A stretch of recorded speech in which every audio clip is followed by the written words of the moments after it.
ಎಲ್ಲರಿಗೂ ನಮಸ್ತೆ. Welcome to my YouTube channel. ಇವತ್ತಿನ ವಿಡಿಯೋದಲ್ಲಿ ನಾನು ಕ್ಯಾರೆಟ್ ಜಾಮೂನ್ ಅಂತಲೂ ಹೇಳ್ಬೋದು ಅಥವಾ ಕ್ಯಾರೆಟ್ ರಸಮಲೈ ಅಂತಲೂ ಹೇಳ್ಬೋದು. ಅದು ಹೇಗೆ ಮಾಡೋದು ಅಂತ ಈ ವಿಡಿಯೋದಲ್ಲಿ ತೋರಿಸ್ಕೊಡ್ತೀನಿ. ತುಂಬ ಸಿಂಪಲಾಗಿ ಹಾಗೆ ತುಂಬ ಕ್ವಿಕ್ಕಾಗೂ ಕೂಡ ಮಾಡ್ಬೋದು. ಅದು ಹೇಗೆ ಮಾಡೋದು ಅಂತ ನೋಡೋಣ ಬನ್ನಿ. ಇಲ್ಲಿ ನಾನು 3 ಕ್ಯಾರೆಟನ್ನು ತೊಗೊಂಡಿದ್ದೀನಿ. ನೀವು ಬೇಕು ಅಂದರೆ ಊಟಿ ಕ್ಯಾರೆಟನ್ನು ಸಹ ಬಳಸ್ಬೋದು ಅಥವಾ ಈ ಕ್ಯಾರೆಟನ್ನು ಬಳಸ್ಕೋಬೋದು. ಇಲ್ಲಿ ಕ್ಯಾರೆಟನ್ನೆಲ್ಲ ದೊಡ್ಡ ದೊಡ್ಡ ಸೈಜಲ್ಲಿ ಕಟ್ ಮಾಡಿ ಇಟ್ಕೊತಾ ಇದ್ದೀನಿ. ಇದನ್ನೆಲ್ಲ ನೀರಿಗೆ ಹಾಕ್ಕೊಂಡು ತೊಳ್ಕೊತಾ ಇದ್ದೀನಿ. ಇದನ್ನೆಲ್ಲ ನಾನು ಒಂದು ಮಿಕ್ಸಿ ಜಾರ್ಗೆ ಹಾಕ್ಕೊತಾ ಇದ್ದೀನಿ. ಈಗ ಇದಕ್ಕೆ 3 ಟೇಬಲ್ ಸ್ಪೂನಷ್ಟು ಸಕ್ಕರೆ ಹಾಗೆ ಸ್ವಲ್ಪ ಹಾಲನ್ನು ಹಾಕ್ಕೊಂಡು ಮಿಕ್ಸಿ ಮಾಡ್ಕೊತಾ ಇದ್ದೀನಿ. ಇದನ್ನು ನುಣ್ಣಗೆ ರುಬ್ಕೊಬರ್ಬೇಕು, ಎಲ್ಲೂ ತರಿ ತರಿಯಾಗಿರಬಾರ್ದು, ಅಷ್ಟು ನುಣ್ಣಗೆ ರುಬ್ಕೊಬರ್ಬೇಕು. ಈಗ ಒಂದು ಪ್ಯಾನ್ಗೆ ತುಪ್ಪ ಹಾಕ್ಕೊಂಡು ರುಬ್ಬಿಟ್ಕೊಂಡಿರೋಂಥ ಕ್ಯಾರೆಟನ್ನೆಲ್ಲ ಇದಕ್ಕೆ ಹಾಕ್ಕೋಬೇಕಾಗತ್ತೆ. ಇದನ್ನು ಚೆನ್ನಾಗಿ ಬಾಡಿಸ್ಕೋಬೇಕು. ಹಸಿ ವಾಸನೆ, ಕ್ಯಾರೆಟಿಂದ ಹಸಿ ವಾಸನೆ ಎಲ್ಲ ಚೆನ್ನಾಗಿ ಹೋಗಬೇಕು. ಅಲ್ಲಿವರೆಗೂ ಚೆನ್ನಾಗಿ ಕುದಿಸ್ಕೋಬೇಕು. ಈಗ ಇದು ಚೆನ್ನಾಗಿ ಕುದೀತಾ ಇದೆ ಅನ್ಬೇಕಾದ್ರೆ ಒಂದು 3 ಟೇಬಲ್ ಸ್ಪೂನಷ್ಟು ಸೂಜಿ ರವೆ ಹಾಕ್ಕೊತಾ ಇದ್ದೀನಿ. ಈಗ ನೋಡ್ತಾ ಇರ್ಬೋದು, ಸೂಜಿ ರವೆ ಹಾಕಿದ್ಮೇಲೆ ಸ್ವಲ್ಪ ಗಟ್ಟಿಗಾಗ್ತಾ ಬರ್ತಾ ಇದೆ.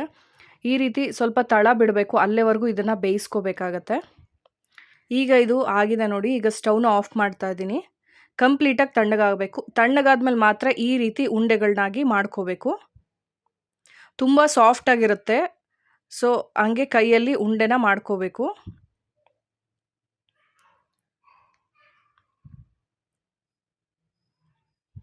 ಒಂದು ಪಾತ್ರೆಯಲ್ಲಿ ನೀರು ಬಿಸಿಗಿಟ್ಕೊಂಡು ಮೀಡಿಯಮ್ಮಲ್ಲಿ ಕುದೀತಾ ಇರಬೇಕು. ಆವಾಗ ಸ್ಟೀಮರ್ ಪ್ಲೇಟ್ ಥರ ಬರುತ್ತಲ್ಲ, ಅದರಲ್ಲಿ ನೀವು ಮಾಡ್ಕೊಂಡಿರೋಂಥ ಕ್ಯಾರೆಟಿಂದ ಉಂಡೆನೆಲ್ಲ ಅದರಲ್ಲಿ ಇಟ್ಟು ಒಂದು 5 to 10 ಮಿನಿಟ್ಸು ನೀವು ಅದನ್ನು ಬೇಯಿಸ್ಕೋಬೇಕಾಗತ್ತೆ ಸ್ಟೀಮರಲ್ಲಿ. ಈಗ ಸ್ಟೀಮಲ್ಲಿ ಬೇಯಿಸ್ಕೊಂಡಾದಮೇಲೆ ಇಲ್ಲಿ ನಾನು ಗೋಡಂಬಿನ ಒಂದು 2 hours ನೆನೆಸಿಟ್ಟಿದ್ದೆ. ಒಂದು ಸ್ವಲ್ಪ ಗೋಡಂಬಿನ ಒಂದು 2 hours ನೆನೆಸಿದ್ದೆ. ಇದನ್ನು ಮಿಕ್ಸಿಗೆ ಹಾಕ್ಕೋಬೇಕಾಗತ್ತೆ. ನೀರು ಸಮೇತ ಮಿಕ್ಸಿಗೆ ಹಾಕ್ಕೋಬೇಕು. ಈ ರೀತಿ ನುಣ್ಣಗೆ ರುಬ್ಕೋಬೇಕು. ಈಗ ಒಂದು ಬಾಣಲಿಗೆ ಒಂದು ಅರ್ಧ ಲೀಟ್ರಷ್ಟು ಹಾಲನ್ನು ಹಾಕ್ಕೊತಾ ಇದ್ದೀನಿ. ಅದು ಬಿಸಿ ಆಗಬೇಕಾದ್ರೆ ಸಕ್ಕರೆ ಹಾಗೆ ನೀವೇನು ಗೋಡಂಬಿನ ಮಿಕ್ಸಿ ಮಾಡಿ ಇಟ್ಕೊಂಡಿರ್ತೀರಲ್ಲ ಅದಿಷ್ಟನ್ನು ಹಾಕ್ಕೊಂಡು ಚೆನ್ನಾಗಿ ಕುದಿಸ್ಕೋಬೇಕು. ಅರ್ಧ ಲೀಟ್ರ್ ಇರೋಷ್ಟು ಹಾಲು 1/4 ಲೀಟ್ರಿಗೆ ಬರಬೇಕು, ಅಷ್ಟು ಕುದಿಸ್ಕೋಬೇಕಾಗತ್ತೆ. ಅಷ್ಟಾಗೋವರೆಗೂ ಕುದಿಸ್ಕೋಬೇಕು. ಆಮೇಲೆ ಸ್ವಲ್ಪ ಡ್ರೈ ಫ್ರೂಟ್ಸ್ನ ಚಾಪ್ ಮಾಡಿ ಇಟ್ಕೋಬೇಕು.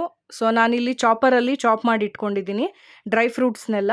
ಅದನ್ನೆಲ್ಲ ಹಾಕ್ಕೊಂಡು ಚೆನ್ನಾಗಿ ಕುದಿಸ್ಕೋಬೇಕು. ನೀವೇನಾದರೂ ಗೋಡಂಬಿ ನೆನೆಸಿ ಹಾಕಲಿಲ್ಲ ಅಂದರೆ ನೀವು ಕಂಡೆನ್ಸ್ಡ್ ಮಿಲ್ಕ್ ಸಹ ಬಳಸ್ಕೋಬೋದು. ಸೊ ಗೋಡಂಬಿನ ನೆನೆಸಿ ಹಾಕೋದ್ರಿಂದ ಅದರ ಟೇಸ್ಟ್ ಫ್ಲೇವರು ತುಂಬ ಚೆನ್ನಾಗಿರುತ್ತೆ. ಹಾಗೆ ಡ್ರೈ ಫ್ರೂಟ್ಸ್ ಎಲ್ಲ ಜಾಸ್ತಿ ಹಾಕೋದ್ರಿಂದನೂ ತುಂಬ ಚೆನ್ನಾಗಿರುತ್ತೆ.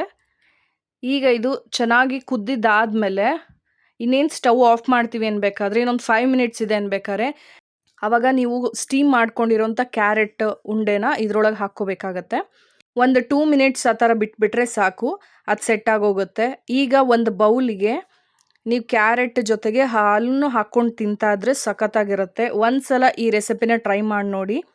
ಕ್ಯಾರೆಟ್ ಯಾವಾಗಾದರೂ ಜಾಸ್ತಿ ಇದೆ ಅನ್ನಿಸ್ದಾಗ ಈ ರೀತಿ ಒಂದು ಕ್ಯಾರೆಟ್ ರಸಮಲೈನ ಮಾಡ್ಕೊಂಡು ತಿನ್ನಿ, ತುಂಬಾ ಚೆನ್ನಾಗಿರುತ್ತೆ. ಬಾಯಲ್ಲಿಟ್ಟರೆ ಕರಗೋಷ್ಟು ಸಾಫ್ಟ್ ಆಗಿರುತ್ತೆ. ಡ್ರೈ ಫ್ರೂಟ್ಸ್ ಎಲ್ಲ ಹಾಕಿರೋದ್ರಿಂದ ಇನ್ನೂ ಟೇಸ್ಟ್ ಚೆನ್ನಾಗಿರುತ್ತೆ. ಇಷ್ಟ ಆದರೆ ಲೈಕ್ ಮಾಡಿ, ಶೇರ್ ಮಾಡಿ, ಹಾಗೆ ಸಬ್ಸ್ಕ್ರೈಬ್ ಮಾಡೋದನ್ನ ಮರಿಬೇಡಿ. ಎಲ್ಲರಿಗೂ ಥ್ಯಾಂಕ್ ಯು.